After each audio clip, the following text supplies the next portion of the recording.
In the winter of 1947, Britain didn't face a new war. There were no bombs falling, no cities burning.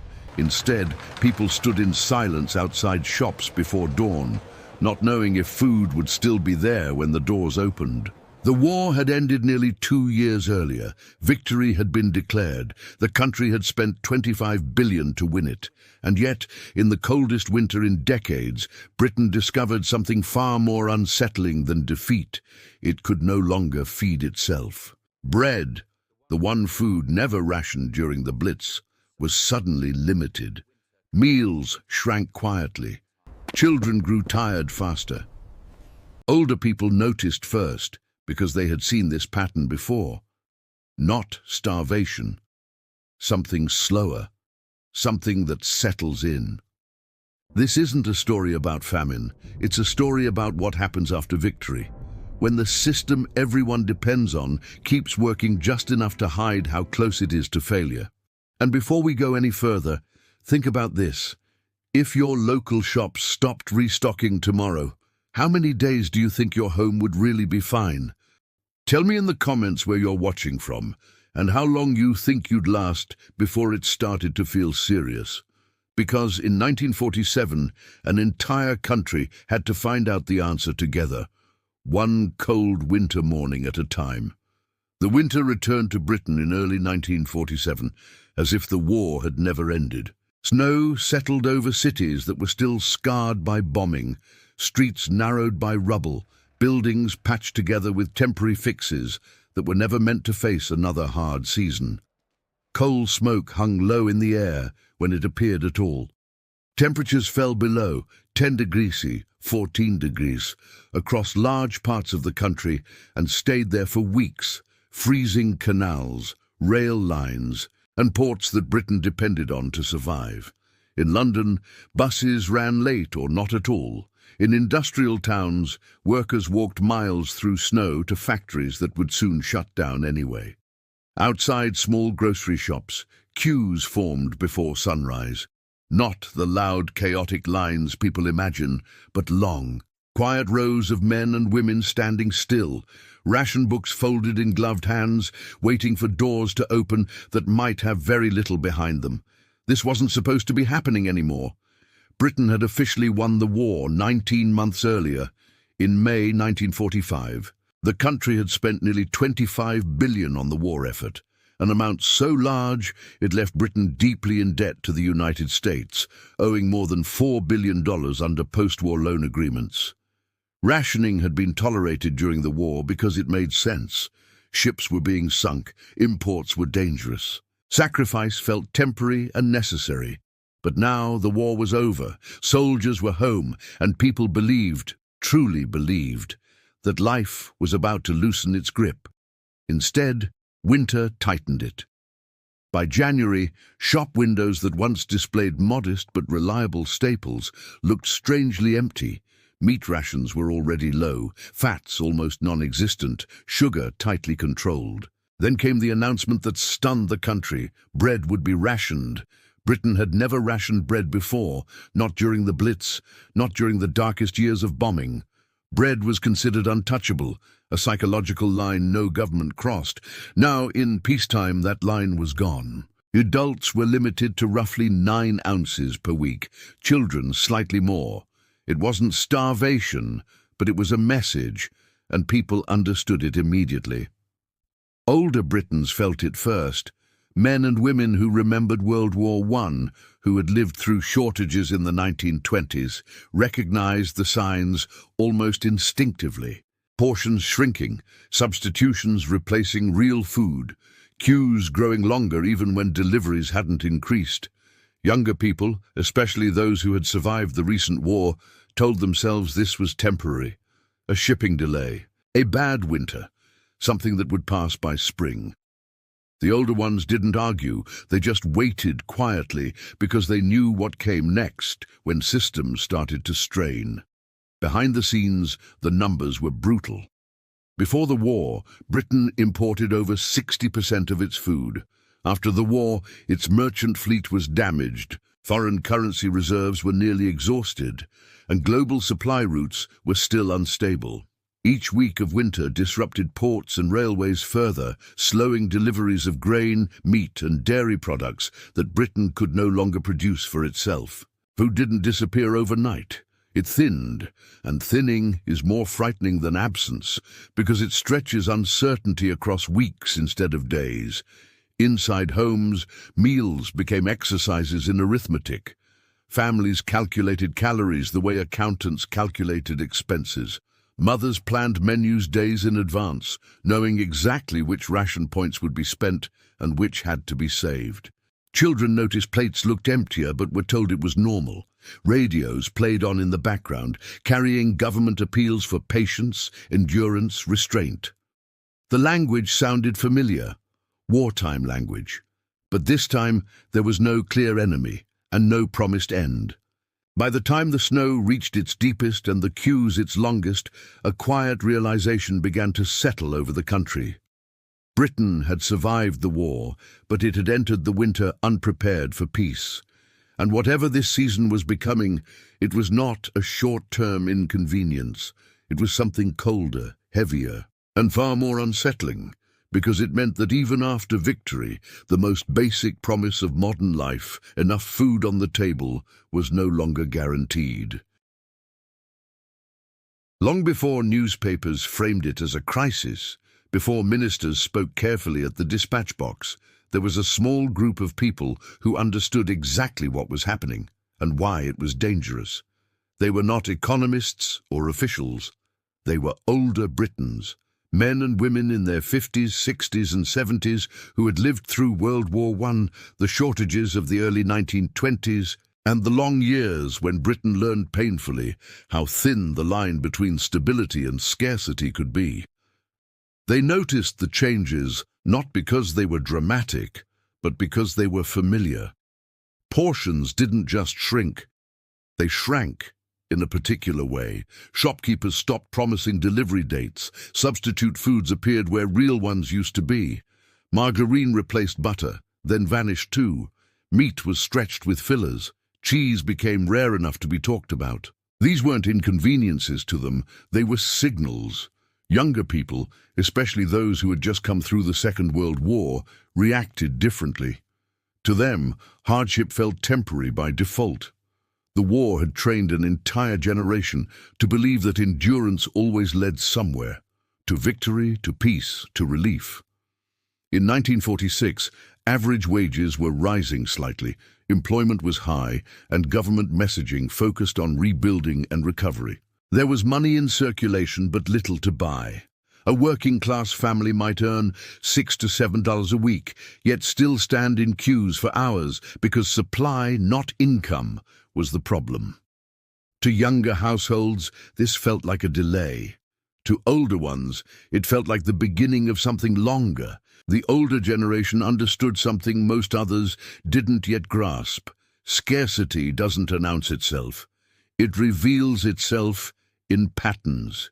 When bread rationing was introduced in July 1946, they heard echoes of earlier decades.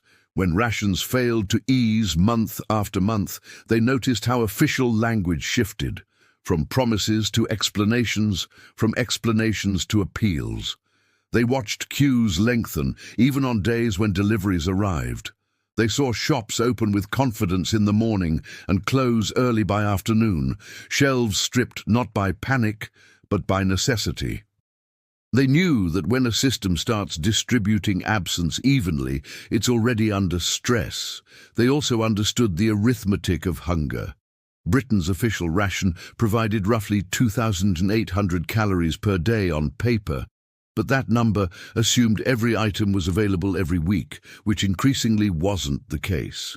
In reality, many households were operating closer to 2,000 calories or less, particularly in winter, when fresh produce was scarce and fuel shortages limited cooking. Older people had seen this before. They knew what prolonged undernourishment looked like. Not sudden starvation, but fatigue, weight loss, frequent illness, and children who stopped growing as quickly as they should. These were changes you noticed, only if you knew to look. So while much of the country waited for spring, the older generation adjusted quietly. They conserved ration points more carefully. They saved scraps. They avoided waste instinctively. They stopped assuming tomorrow would be better than today. And they didn't argue with optimism when they heard it, because optimism had a way of disappearing on its own once the queues didn't shorten and the cupboards didn't refill. By the time younger Britons began to feel that something was truly wrong, that this wasn't just a hangover from war or a bad winter or a temporary delay, the older ones were already certain. Britain wasn't easing out of hardship. It was settling into a new kind of it. One that arrived slowly, looked deceptively orderly, and carried a weight that couldn't be measured in headlines, only in how long people had been hungry before anyone admitted it out loud. By 1946, the government was still telling the public that rationing was a temporary burden, a final inconvenience before normal life returned. The war had ended. Convoys were no longer being sunk in the Atlantic. Victory had been secured at an unimaginable cost, and people expected that cost to finally start going down. Official statements spoke of recovery, rebuilding, and patience rewarded. But while the language pointed forward, the reality on kitchen tables moved in the opposite direction. Instead of easing, rations tightened. Meat allowances remained low. Fats were so scarce that a household might receive only 2 ounces of butter per person per week, sometimes less. Cheese became an occasional luxury. Eggs appeared irregularly, if at all. Sugar stayed restricted. Even potatoes, once reliable, fluctuated with supply and weather. Families learned not to plan meals around what they wanted, but around what they could get, and increasingly, what they couldn't. The idea that this was still wartime rationing began to feel dishonest. The war was over. The hunger was not. Then came the announcement that changed everything. In July 1946, the government confirmed that bread would be rationed. Not temporarily, not symbolically, fully rationed for the first time in British history. Adults were limited to roughly 9 ounces per week, children slightly more. Bread, the one staple that had remained freely available through air raids, blackouts, and years of bombing, was now restricted in peacetime. For many Britons, this was the moment optimism collapsed. It wasn't the calories that shocked people most. It was the meaning. If bread could be rationed now, after victory, then no food was truly secure. The reaction wasn't loud, but it was deep. Newspapers filled with letters that carried disbelief more than anger. People asked how a country that had survived the Blitz without rationing bread could now justify it. The answer, when it came, was technical and unsettling. Britain's wheat imports were failing. Foreign currency reserves were nearly gone. Paying for food meant borrowing more money Britain didn't have.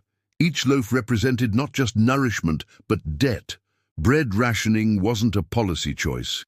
It was a signal that the country's finances and food supply were no longer aligned. What made this moment especially destabilizing was timing.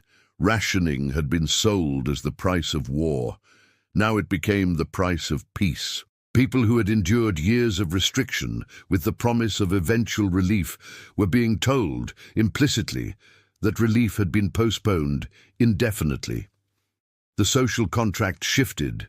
Sacrifice no longer pointed toward an endpoint, it simply continued. For many households, this was when behavior changed, not dramatically but decisively. People stopped assuming next month would be easier. They began planning for a long haul. Recipes were rewritten around absence. Portions were recalculated. Small reserves were guarded carefully. The language in homes changed from "when this ends" to "if this gets worse." And beneath the orderly cues and quiet compliance, a new understanding spread, that Britain was not transitioning out of scarcity, but learning how to live inside it. This was no longer the echo of war. It was something colder, because when rationing tightens after victory, it tells you something fundamental. The system that fed the country before the war has not come back, and may not come back for a very long time. By the time the winter tightened its grip in 1947, the uncomfortable truth Britain had avoided for decades could no longer be hidden. The country did not produce enough food to survive on its own. Before the war, Britain imported more than 60% of what it ate, relying on a global network of farms, ships, and credit to keep its cities fed. That system worked as long as money flowed, shipping lanes stayed open, and ports moved without interruption. The war shattered all three. By 1946, Britain's merchant fleet had been heavily damaged, its foreign currency reserves nearly exhausted, and its economy strained under the weight of wartime debt. The country owed the United States over $4 billion, and every shipment of wheat, meat, or dairy now had to be paid for with money Britain no longer had. What made the situation worse was that food wasn't just scarce, it was expensive. Global demand surged after the war as much of Europe struggled to rebuild, pushing prices higher just as Britain's buying power collapsed. A ton of imported wheat cost far more than it had in the 1930s, while Britain's exports lagged behind, leaving a widening gap between what the country needed and what it could afford. Each ship that arrived carried not relief, but a reminder of dependency. Food had become a financial liability as much as a necessity. The winter of 1946-47 turned that weakness into a crisis. Frozen ports slowed unloading. Railways choked with snow delayed deliveries inland. Coal shortages cut power to mills that processed flour and preserved food. Even when supplies reached Britain's shores, moving them to shops became a challenge. The system wasn't broken in one place. It was strained everywhere at once. No single failure could be fixed without addressing the others. For the public, this reality surfaced slowly.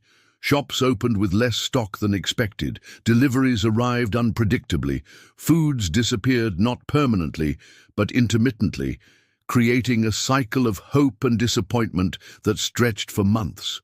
People learned that scarcity didn't mean empty shelves every day. It meant never knowing what would be there when you arrived.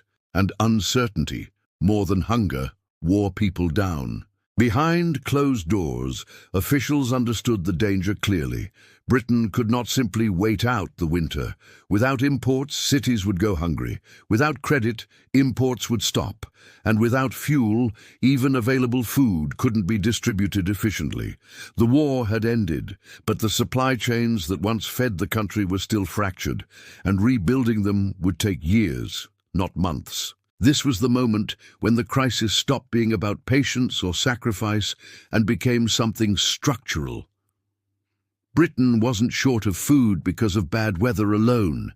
It was short because the world it depended on to feed itself had changed, and the country had not yet found a way to adapt. By January and February of 1947, winter stopped being background noise and began acting like a magnifying glass. Snowstorms rolled across Britain again and again, piling up faster than roads and railways could be cleared. In some regions, snow lay on the ground for over 6 weeks without melting, freezing canals, jamming switches, and cutting off towns that depended on daily deliveries. Temperatures stayed below freezing for days at a time, and when they rose briefly, they fell again just as quickly. Movement slowed everywhere, and in a system already stretched thin, slowness became dangerous. Food didn't disappear all at once. It thinned unevenly. Deliveries that arrived on Monday failed to arrive on Thursday. Shops opened with half their usual stock and closed early once it was gone. Queues grew longer, even when supplies stayed the same, because people learned not to trust tomorrow. Hours were spent standing in the cold for items that might run out before reaching the counter. The cold didn't create hunger. It made waiting for food harder, longer, and more exhausting. Winter also collided with another shortage Britain could not escape: fuel. Coal supplies were strained by the same snow-choked transport networks that delayed food. Power cuts hit factories and food processing plants, slowing the production of flour, tinned goods, and preserved meat. Bakeries worked reduced hours. Cold storage failed in some areas, spoiling food that had taken months and precious foreign currency to secure. Each disruption compounded the next, turning minor delays into weeks-long gaps. Inside homes, the effects were felt quietly but relentlessly. Meals grew smaller, not because rations had officially changed, but because ingredients were missing. Recipes were rewritten around absence, stretching a small amount of meat across several days, substituting vegetables that were themselves unreliable, turning leftovers into the foundation of the next meal. Children were the first to show the strain. Teachers noticed fatigue, weight loss, and difficulty concentrating. Parents adjusted portions silently, insisting they weren't hungry, saving what little there was for the young. What made this winter especially heavy was its timing. People had endured cold during the war, but then it had made sense. Hardship had a purpose. Now, in peacetime, the cold felt pointless and endless. Each snowstorm reset hope back to zero. Each delayed delivery reinforced the same thought. There was no margin left in the system. Britain wasn't facing a single failure, but a chain of them, each small on its own, each devastating in combination.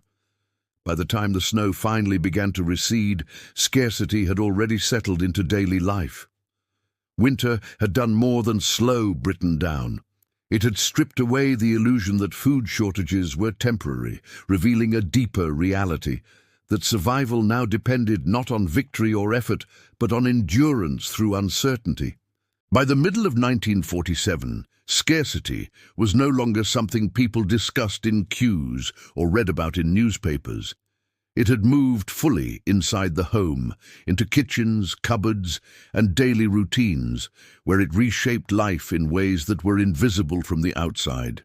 Hunger did not arrive as desperation, it arrived as planning. Meals were no longer decided by appetite or tradition, but by arithmetic. Families counted ration points the way businesses tracked expenses, calculating days in advance what could be eaten, what had to be saved, and what simply wasn't possible anymore.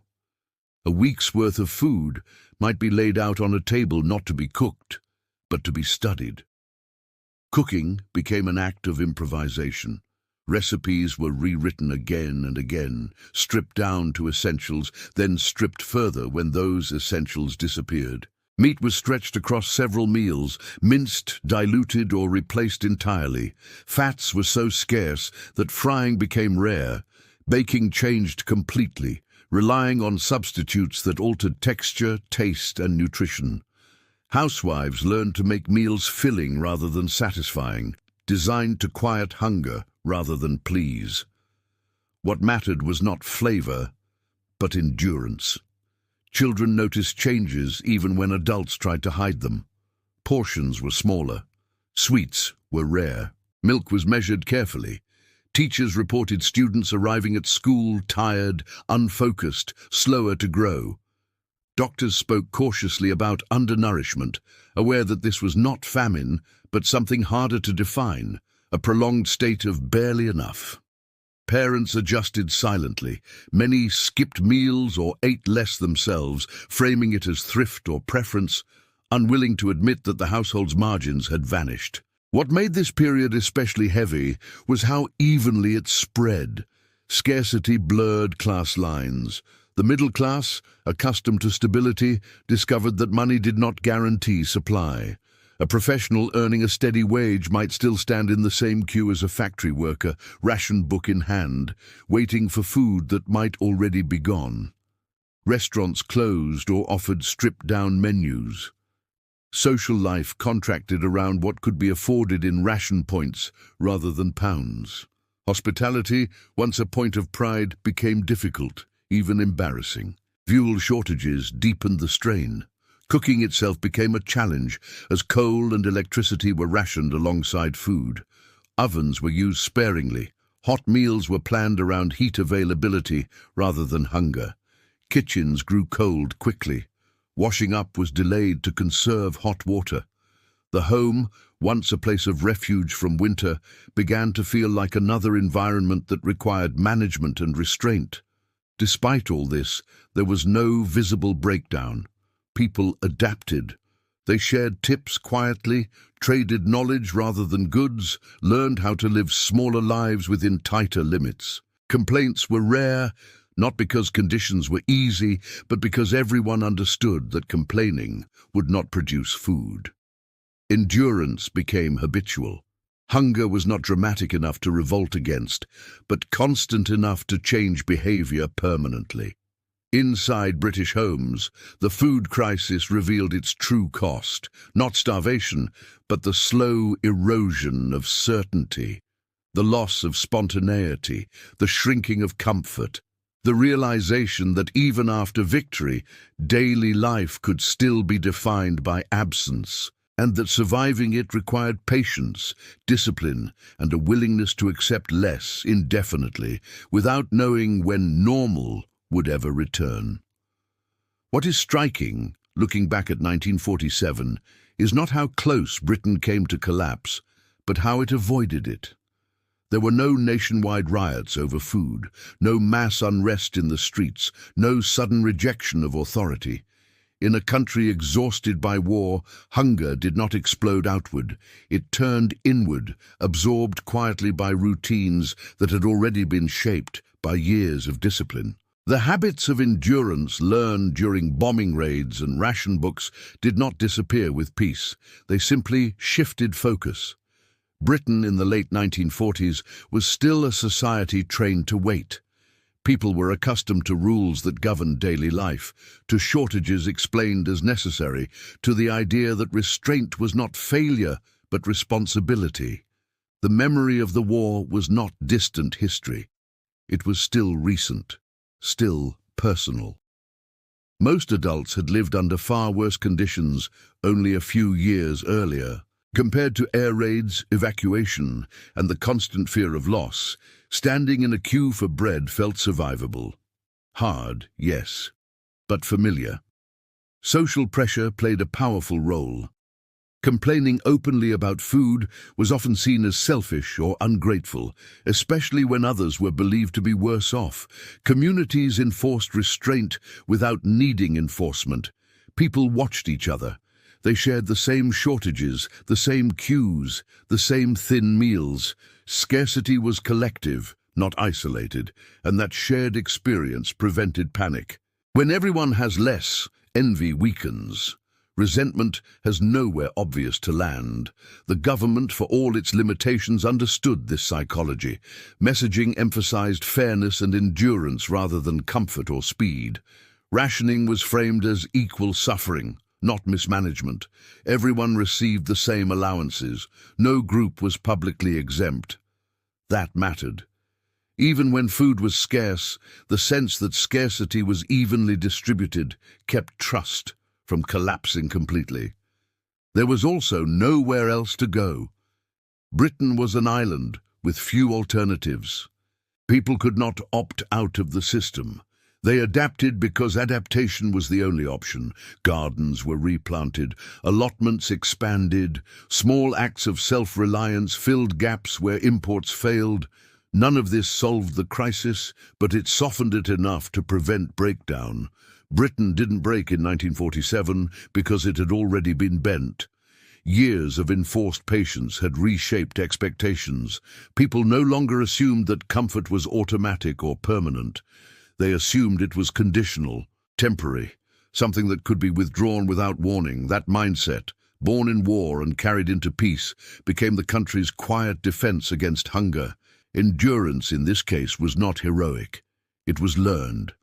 And it was the reason Britain survived a year when food ran thin without tearing itself apart, even as the cost of that endurance quietly reshaped a generation's relationship with security, abundance, and trust in the systems meant to provide them. When the shortages finally began to ease toward the end of 1947, there was no moment of release, no clear signal that the country had passed through something extraordinary. Food did not suddenly return to abundance. Rations loosened slowly, unevenly, and often without ceremony. Bread rationing would linger until 1948, long after the worst of the winter had passed. By then, people were already looking ahead, eager to rebuild, to modernize, to forget. Britain was tired of sacrifice, and memory itself became something to manage. When the shortages finally began to ease toward the end of 1947, there was no moment of release, no clear signal that the country had passed through something extraordinary. Food did not suddenly return to abundance. Rations loosened slowly, unevenly, and often without ceremony. Bread rationing would linger until 1948, long after the worst of the winter had passed. By then, people were already looking ahead, eager to rebuild, to modernize, to forget. Britain was tired of sacrifice, and memory itself became something to manage. This is why the year Britain ran out of food slipped so easily from public consciousness. It did not fit the story the country wanted to tell about itself.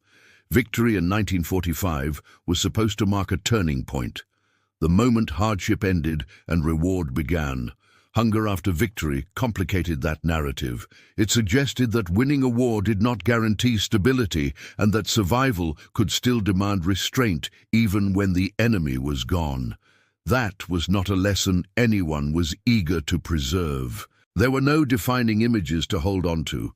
Hunger doesn't leave ruins behind. It doesn't shatter buildings or redraw maps. It shows up in smaller, quieter ways.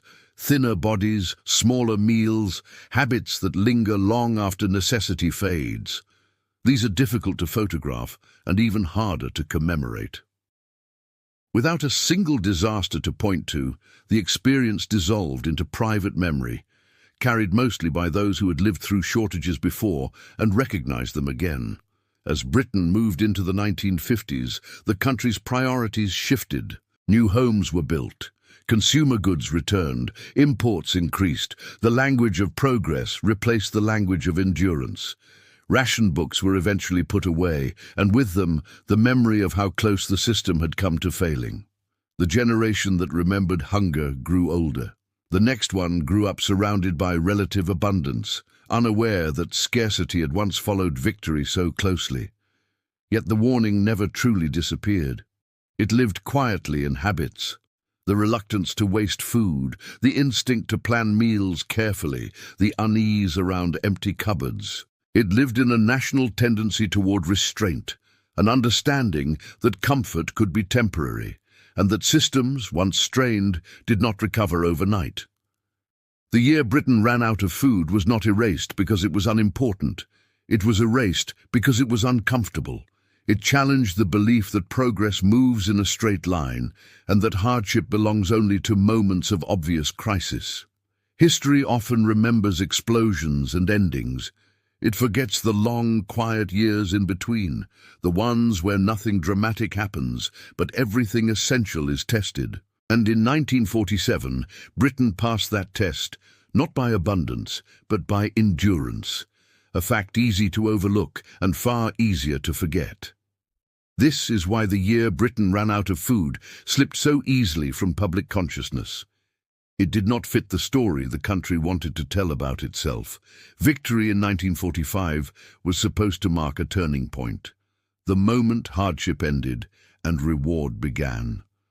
Hunger after victory complicated that narrative.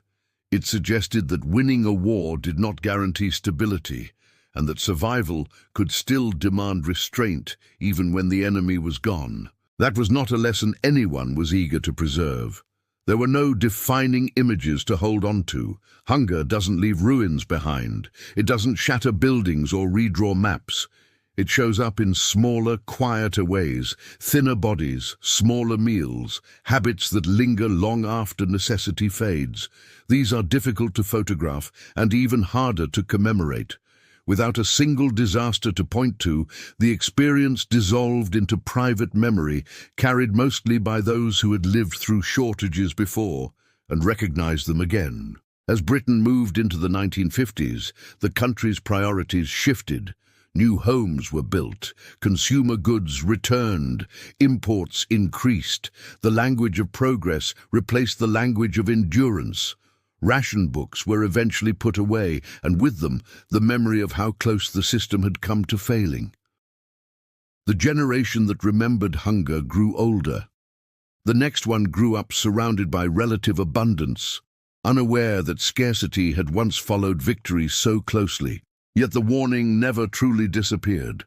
It lived quietly in habits, the reluctance to waste food, the instinct to plan meals carefully, the unease around empty cupboards. It lived in a national tendency toward restraint, an understanding that comfort could be temporary and that systems, once strained, did not recover overnight. The year Britain ran out of food was not erased because it was unimportant. It was erased because it was uncomfortable. It challenged the belief that progress moves in a straight line and that hardship belongs only to moments of obvious crisis. History often remembers explosions and endings. It forgets the long, quiet years in between, the ones where nothing dramatic happens, but everything essential is tested. And in 1947, Britain passed that test not by abundance, but by endurance, a fact easy to overlook and far easier to forget.